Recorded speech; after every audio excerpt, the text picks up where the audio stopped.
a second. It's just, you are taking so much value from that. But it has gone the expected way. Wukong with Bluestone Pendant, and the Death Toll for Bologna. And yeah, as you said, completely expected, no surprises here. The only main difference in the solo lane at the moment is the consumable items. As you can see, SamDaDude has opted for what's very much meta in solo at the moment, which is you pick up that chalice and as many health pots as you can carry, just to make sure that you can stay in lane for as long as possible. But with the Death's Toll, Stonie doesn't really need to do that, so opting for just 3 health potions rather than the chalice, and that's going to let Bologna take this cudgel into lane, which, I mean, Bologna with a hammer is already the scariest Bologna. Bologna with a hammer is just terrifying. Just stack them as many hammers as possible, and then you'll need to have Carly arms to be able to wield all of them, but she'll find a way. It's Bologna. She'll find a way to have as many hammers. You don't need Carly arms. You just need copious amounts of sellotape. Or just spin around. You're now a washing machine. Are we bringing that back as well? We brought back many different things from the past from the Season 2 map. Why don't you bring back the washing machine meme as well? Sorry, you see about that one. But lanes starting off as I would expect them to. Interesting to note the 2 different starter item choices here from the ADCs. Warchi going for that Death's Toll start and going in for the bow, just gives himself a bit of extra attack speed. But Schultz going in for the Hunter's Cowl. Now, there's the 3 separate options for Hunters in my mind. Well, 4 if you're an ability-based Hunter, you can get Bluestone, but I'm not really going to talk about that. There's 3 separate options here for Hunters at the beginning of the game. You can get this Leather Cowl, you can get the Death's Toll, or you can get the Gilded Arrow. In my mind, the Hunter's Cowl, the Leather Cowl, sorry, is probably one of the weakest. 15 physical power, 10% physical lifesteal, 5% attack speed, but you gain 10% attack speed whilst you have your ally around you, so you have 15% attack speed in lane. Sounds really good, but you don't have any form of innate health. You have 10% lifesteal as your innate health sustain, which isn't really too strong at the early game levels, but look at the Schultz's mana right now. 0 MP5 on this build, 0 mana sustain, has to rely on the heart regen. Yeah, it's going to be a little rough for the Cupid, as you said. Just, it's an interesting item, and I would not be surprised for Schultz to be kind of making an investment, right? Because the other half of this that we're not really touching too much into is at level 20 you get to evolve your starter item. So picking up this, I would agree with you as well, by the way, that Leather Cowl is probably the weakest of the 3, but actually hold that thought. Incon looking around this right-hand side, looking for SamDaDude. He's on the wrong side of the map. There's going to be the bull form. Dashing after him now is Incon, but no ultimate available for either of these players. Not really going to be able to lock down that Monkey Man, but Warchi, on the other hand, might be in a completely different storybook. Elion charging him down. Doesn't look like he's got anywhere to go. The Sandstorm is going to put him in the ground. First Blood goes away to Team Wraithen. He used this beat at the very end of that fight as well. Such a poor relic usage there from such a veteran player. But it is what it is. He's going to have to deal with the fact that he doesn't have beads available to him and will be very susceptible to the Kuzumbo push or the Fields of Love, which is going to be coming up sooner for Schultz than it will do for Warchi. Because of the fact he got that assist and Warchi's missing out on some minions, I'm expecting Schultz to hit level 5 before the Jingwei does. If he does so in the next 2 minutes, should instantly be looking on that aggression button.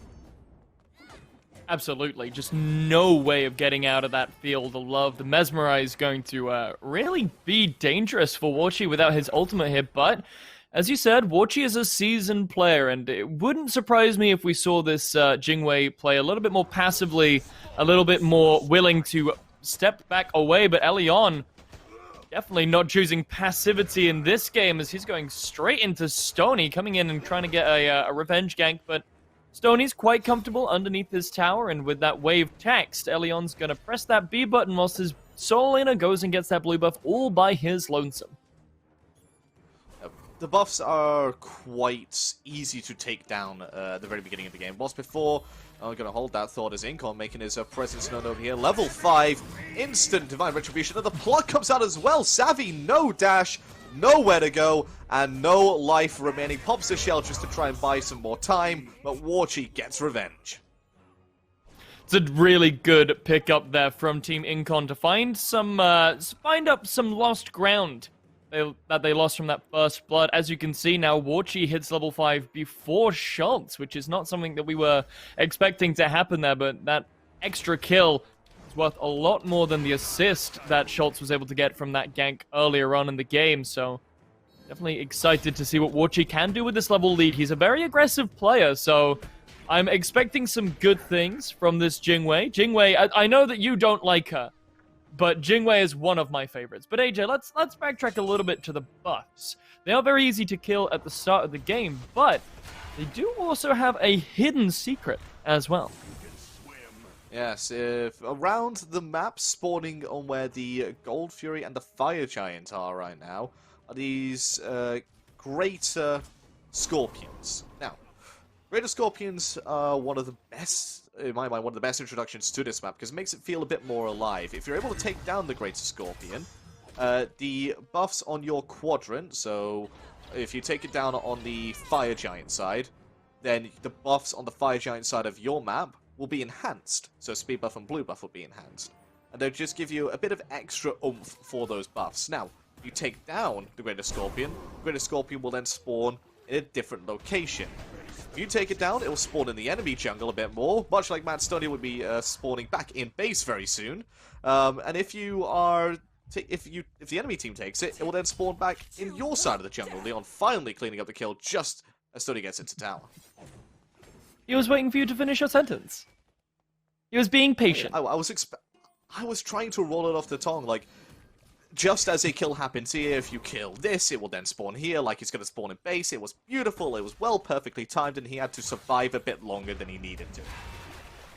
Well, there's some delay, AJ. He was trying his hardest, but there's some delay. You can't account for that. And Lassus can't account for how much damage Leon is currently outputting across the map. But Team Incon now, taking that little bit of pressure that Wraithen's team got in the mid lane and choosing to use that advantage of Leon being on the other side of the map to clear out that Greater Scorpion and unleash the Gold Fury. So that's the other mechanic of these Scorpions that we didn't really get to touch on, is that they will cover up the buffs. So Fire Giant and Gold Fury will not be allowed to spawn until the first Scorpion is defeated. So it's another extra little blockade to stop a team winning in the early game and just snowballing that into an immeasurable lead. But Scorpions still do give you a little bit of golden experience team-wide, so it's an interesting change that I think is more than welcome.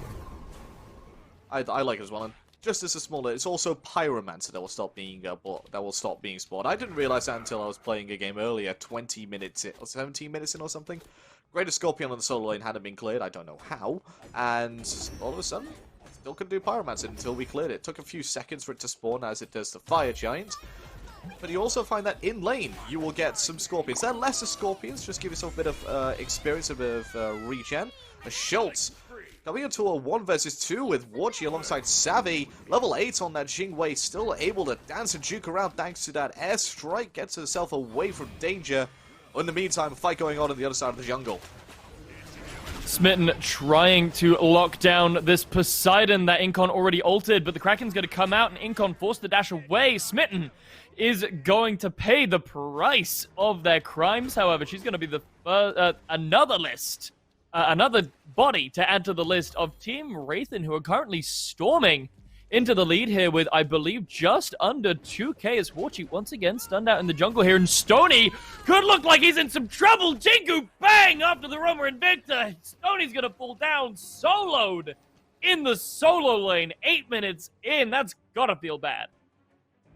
Gotta feel rough, and Team Incon need to have a bit of a rethink here. 1,500 gold down, 8 minutes 13 to the game, and to add insult to injury, it's Wraithen being carried once again, hitting the easiest basic attack I've ever seen needed to be hit to claim his 1 kill. Got an assist in there, quite lucky to be in the area for the assist. Kraken way off the mark, but he still managed to find himself up even with Lassus. He's doing a good job, is my boy Wraithen. But talking of Lassus, you know, I haven't really seen him using this Nuwa ult to what I would have assumed they would want for it, you know? I would assume that they would be wanting to spam it, not necessarily on cooldown, but making sure that they can go for these aggressive plays onto the objectives in the jungle, because that ultimate will give you vision on every enemy on the map. It's such a useful tool for playing into these jungle objectives, and it seems a little strange that Lassus hasn't really been using it for that purpose, or for just helping his team out across the map with damage. And Stonie nearly gets soloed again, but Smitten's here to try and relieve some of the pressure, but Elion's here as well. Up into the cloud goes SamDaDude. Will he dive in? Waiting for that wave to come through, but Incon's waiting in the wings here by the blue buff. Smitten now lurking under the waters. Under the tier 1 tower are both of these blue team players. Wraithen's team are getting ambushed. The final judgment is going to come through from the Nemesis, but SamDaDude is still looking safe until Stonie manages to picking up there with the ultimate, but Elion is going to get the turnaround double kill for Set. The Kingslayer is too powerful, and he will claim 3 lives here. Smitten falls down there to make it a triple kill, and Elion makes them pay for taking his solo laner away. We had ADC difference yesterday, we had jungle difference in this match yesterday, and it's looking like it's deja vu again. Jungle difference once more. Leon 6-0 on 1, Incon 0-1 and 2, not quite had the same impact. And it could be down to just the fact that Set's maybe a little bit broken. Just maybe a tiny bit broken. It should not really be allowed to be seeing the light of day in any form of competitive game. Who knows, that's just my opinion though. Listen, man, jungle's hard on this map. Like, I heard JMac and JMac talk about it yesterday. Just, you know, there's so much to do in the jungle at the moment that it kind of gets overwhelming. You lose yourself here. Just like Wraithen is going to lose Warchi in the jungle there with the Kraken, you know. There's a lot to do everywhere. And it can be kind of overwhelming. You're thinking, oh, I could do this route, I could do that route. There's a lot of different ways that you can do it, and Elion seems to have really found that balance between farming in the jungle and also being able to find these ganks. He's 6-0-2 at the moment, but he's also sat 2 levels up, and if you look at the map, he's definitely not slouching and clearing these jungle camps either. So, I don't know what his secret is, but I need to learn it. Teach me. I don't know what it is either. I've been playing on this map. I haven't played jungle as Wraithen finds himself in a terrible spot. What is that positioning, my man? Rightly punished. As Lassus picks up the kill. Gotta watch out there, Wraithen. I thought you were better than that. Finally, those fire shards rain down, and Lassus able to pick up number 1 on the board for himself. He's got 2 assists there, so he's not doing too bad. But finally, we might see him get a little bit of a head and shoulders above Wraithen here, who sat 2-1-1. He's been doing pretty well so far, Wraithen. I know you're giving him a hard time, but I'm gonna give him some slack. I'm gonna say that he's doing pretty well. This Poseidon's really working out for him. Poseidon in general is pretty good at blocking off jungle passageways, in which there are a lot, and the jungle feels simultaneously bigger and more cramped than ever, which is wonderful. Right? I think the jungle is a really interesting place nowadays where the lanes feel so big, so open, and so safe, and you walk into the jungle and suddenly it's like, whoa, someone could literally come out of the next corner and kill me instantly, and I wouldn't see it coming.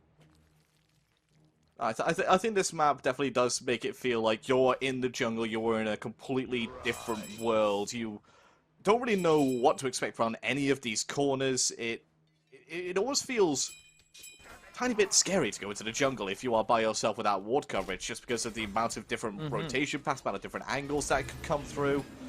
And it's helped by the fact that the jungle is also quite easy to clear out. Yes, there's quite a fair bit to do in the jungle, but with the different jungle starter items, with the fact that the lanes can clear out their own buff camps really quickly as well, there's a lot more opportunity these days for ganks to happen, a lot more opportunity for Gold Furies to be taken down. Kraken comes out, Team Wraithen secure it. And Warchi forced to back away on the backside there. Fields of Love already down for Schultz. And look at this, Warchi looking to go aggressive on the Cupid already. Incon blinking in there. There's the Judgment. Beads are going to be popped by the Cupid. I guess Incon's going to call that a win. No ultimate, no beads available for the little flyboy here in the left-hand side.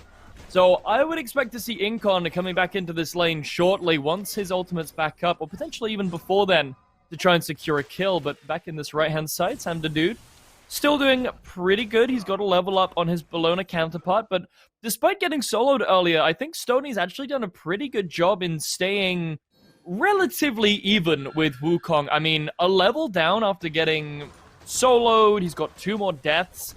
Then the Wukong was able to get a bunch of assists as well. It's pretty impressive, and Team Wraithen, not just happy with the Gold Fury, are going to take a Pyro as well.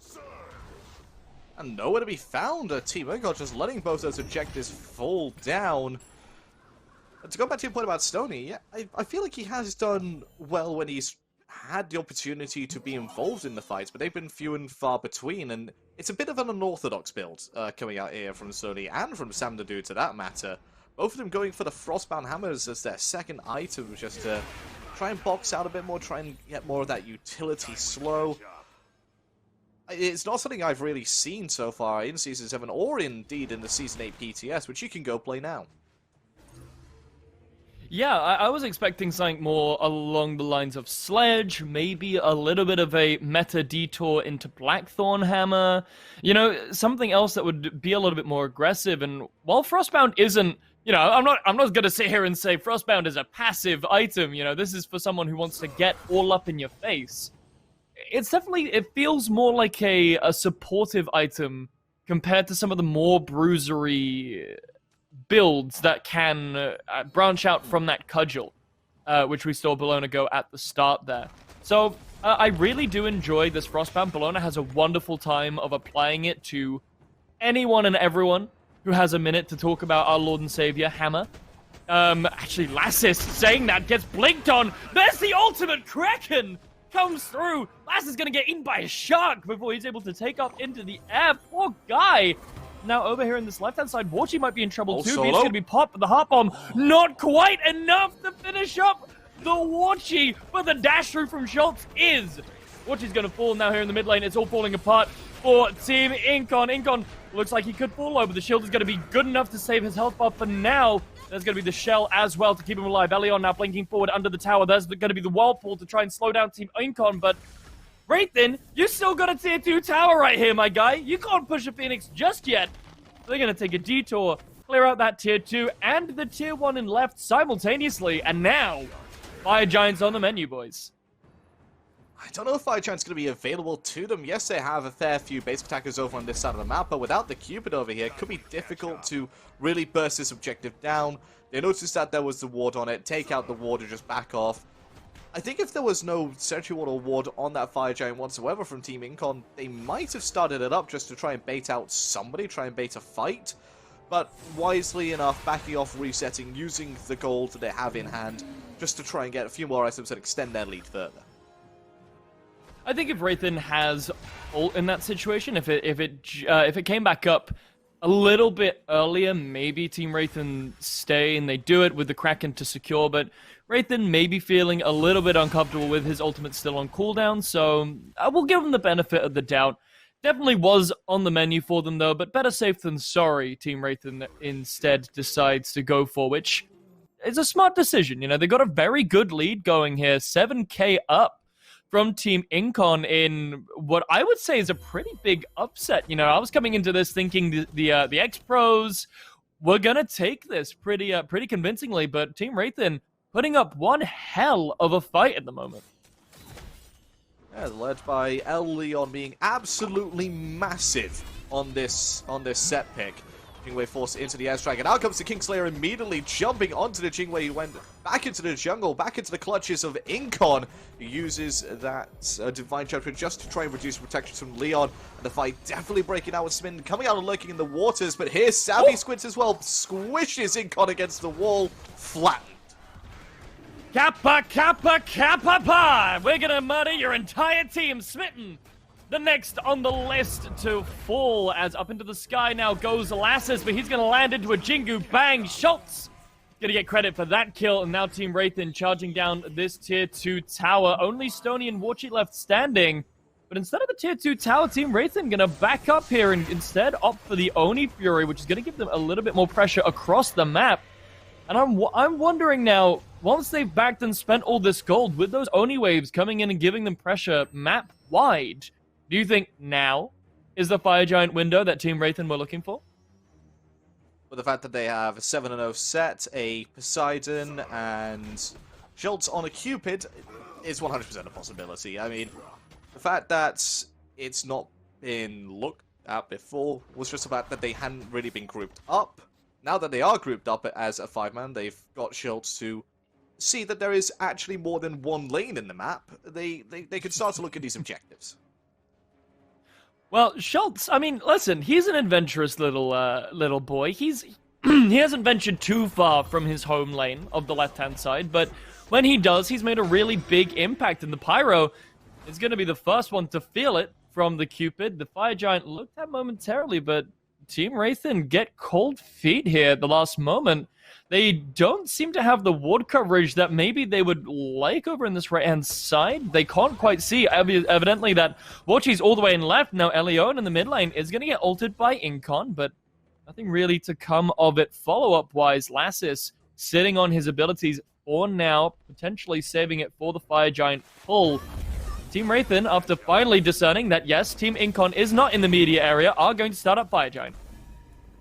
But they got wards covering the entire entryways to this objective. They spot Smite now. It was a bait! It looks like it's going to be one dead. Kraken comes out, and Wraithen starts off this kill with a fight. Starts with a fight with a kill. Asserting water dominance is that Kraken Lassus next to fall now as Elion, he's on the hunt. The Kingslayer ultimate was popped, but nothing really coming out of it so far. But Schultz is going to pick up the Bologna, and this could be it for Team Incon, you know. AJ Watchy is going to fall, and now it's just alone in Continentia, trying to stand here against the team of Wraithen, 5 strong. They don't want the Fire Giant anymore. They want this Phoenix. The tier 2 is going to fall. And Incon is all down to you. Smitten has now respawned, trying to find something, but that Phoenix is going to go down very quickly. Team, actually, hold on. Do they leave it? They left it too soon! Team Wraithen having to bop back in to that Phoenix, but Incon not really having too much to follow up with. Team Wraithen now charging back into the jungle, very likely looking for the Fire Giant dance once more.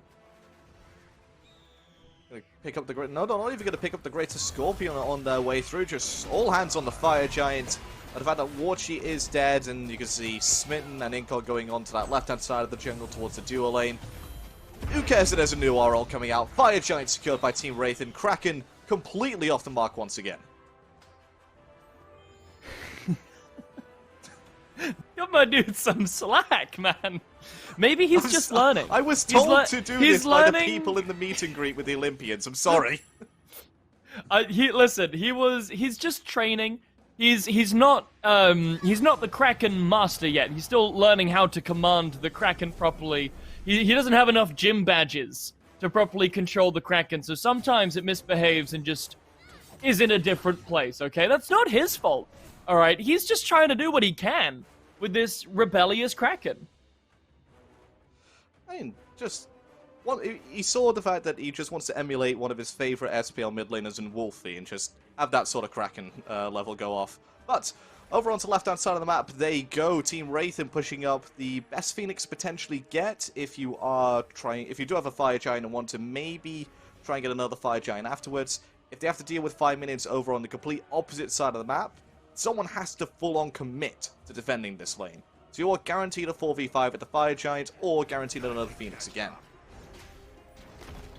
Sure, definitely the smart move coming out from the blue team here as they push on to the Phoenix. This time, though, Team Incon have a full amount of defense. Now, they've got a pretty good defense. The pluck-in from Smitten could be good if Stonie can hit a big rally flag, maybe stunning 2 or more people. That could be really, really good for them. But look at the positioning from the carries here. Wraithen and Schultz standing really far back, protected by Savvy Squints. I love this setup here from them. Team Incon not looking like they have too many options as now they come. Wraithen charging in now. There's the Fields of Love, and up into the Somersault Cloud goes SamDaDude, charging forward now, making some space for his carries. Elion also here, but SamDaDude, he's gonna get blown up. There are those flame minions getting exploded, but the Phoenix will fall, and Smitten is getting pushed back into the blue team's grasp. Wraithen will take credit for that kill. I mean, the 1-for-1 trade, and the Phoenix going down. It looks like Team Incon aren't too interested in the chase. They're instead just going to try and regroup, push up these waves, and hold on. Gold Fury going to be taken as well, and overall a win for Team Wraith and get the best Phoenix potentially possible. Mid Phoenix is going to respawn in about a minute's time. They can look to clean that one up as well before the Fire Giant respawns. They also get a Gold Fury in a 1-for-1 trade. I would be extremely happy with that.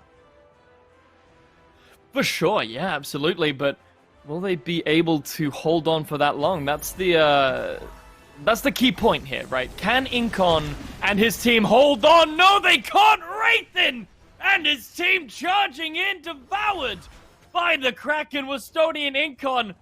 Are going to get split up the kills, though. Schultz is going to get credit for one of them, and the Titan... I mean, the Titan's looking scared right now. Only 3 deities to defend it, as Firewave is going to be pushing in from the mid side now. 3-man stun from the Clay Soldiers is going to be good, but Schultz is going to pop that ult. The Heart Bomb is going to be good. Charging forward, trying to find Watchy. He's going to get him in the Phoenix. Watchy will fall. So will Smitten. Potentially. So will Lassus as well, but absolutely demolished was the Titan. And as you can see there, I mean, he looks like a big Arnher, doesn't he, that Titan there? A big Arnher with wings. He's dead now. He died. And now Incon's team are not going to make it into the finals. It's actually going to be Wraithen and his lot. Who would have guessed? Yeah. I mean, only they could have guessed that, to be honest. I mean, as you said, on paper, it looked like the stronger roster was on the side of Incon, side of Lassus. Veteran players that just coming back for a bit of a fun tournament also still continue to play the game. But in the end, one man drags his team kicking and screaming to the grand finals. El Leon on this set jungle just dominated this game from minute 1 all the way to minute 25 at the end. For sure, you can see most of these replays will be his, and here's that wonderful triple kill from earlier on in the game where he just absolutely devours everyone on Team Incon. Look at that. We got one from Schultz here, who he was really feeling himself in this game. No fear going up against Watchy, who's, as we've discussed multiple times so far, yeah, he's got a seasoned time here in competitive Smite, and Schultz showing no fear. And here's the play near to the end, I believe. But wow, just straight up wow. I'm very impressed with this this Wraithen roster. Yeah, Schultz can add soloed Watchy, competitive ADC in a competitive game to his resume now. And congratulations to Team Wraithen. As you can see, they make it through to the grand final. It's going to be a bit of a grudge match there as Wraithen takes on Weaken. Sure to be fireworks in that one. Absolutely, and it's not just that, you've